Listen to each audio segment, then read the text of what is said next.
I'm Christian Schaefer with your WMAR 2 News Update. Protests in Baltimore City over the death in police custody of George Floyd stayed peaceful for much of the day on Monday, but there was some violence here late into the night and early this morning. Hundreds of people came out to rally, calling for an end to racism and police brutality. City police called in for some help with resources and personnel from the National Guard overnight. Police say there were people shooting off illegal fireworks, throwing some things at other protesters and police, and so they did make a few arrests very early this morning. But for the most part, vast majority of protesters were peaceful throughout the city of Baltimore on Monday.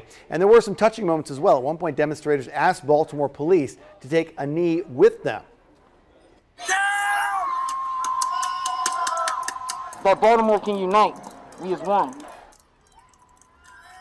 Yeah, a lot of the protesters that our crews in the field spoke with say they would like to see change right now. City police continue to urge people that if you see something, to say something about it. They say they found stashes of potential weapons around the city, although we've not seen video of those so far. Law enforcement officials across the country and here in Maryland have signed a letter addressing the death of George Floyd and racism in policing. The letter, posted by the Major Cities Chiefs Association, calls Floyd's death, quote, unnecessary, avoidable, and criminal. The Baltimore City Police Commissioner Michael Harrison, the Baltimore County Police Chief Melissa Hyatt, and the chiefs of police in Prince George's and Montgomery counties all signed this open letter. It also acknowledges the presence of, quote, institutional racism within law enforcement, as well as injustices and police brutality against African Americans dating back to the civil rights movement. It also calls for a review of the current contracts and laws that, quote, hamstring efforts to swiftly rid departments of what they call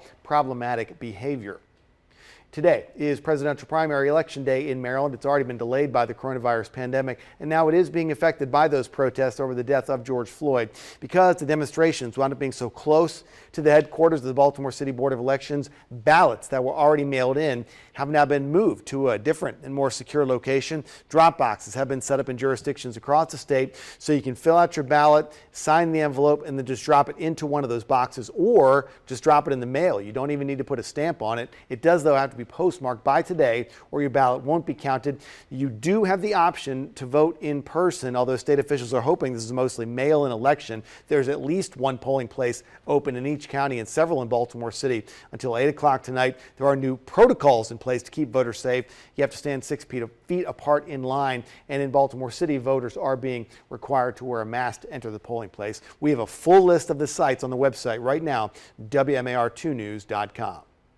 Today kicks off a nationwide effort to help struggling food banks. It is Takeout Tuesday, and they're calling it the Takeout for Good event. 13 restaurants in Baltimore area taking part in that, donating 15 to 25% of the proceeds to food banks as part of this nationwide fundraiser. All you have to do is order food from one of those participating restaurants today, and we've got the list on the website right now for you, WMAR2news.com. And now from WMAR 2 News, Maryland's most accurate forecast.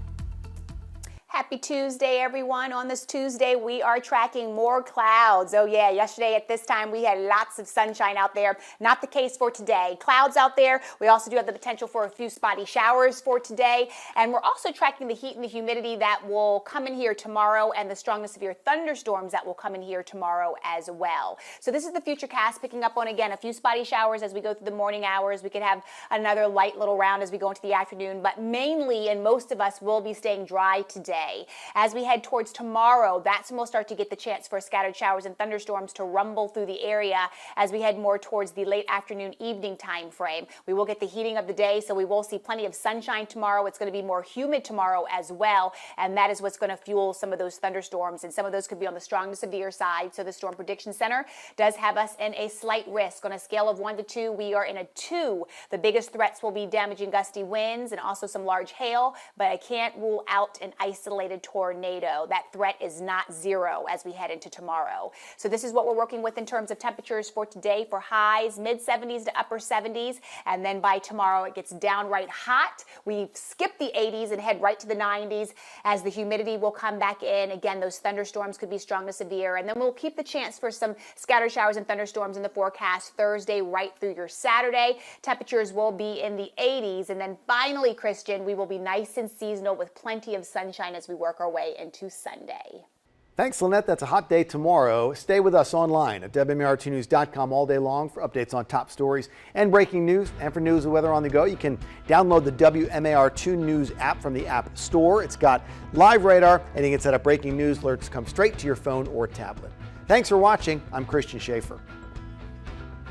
This WMAR2 News update is sponsored by Jones Junction.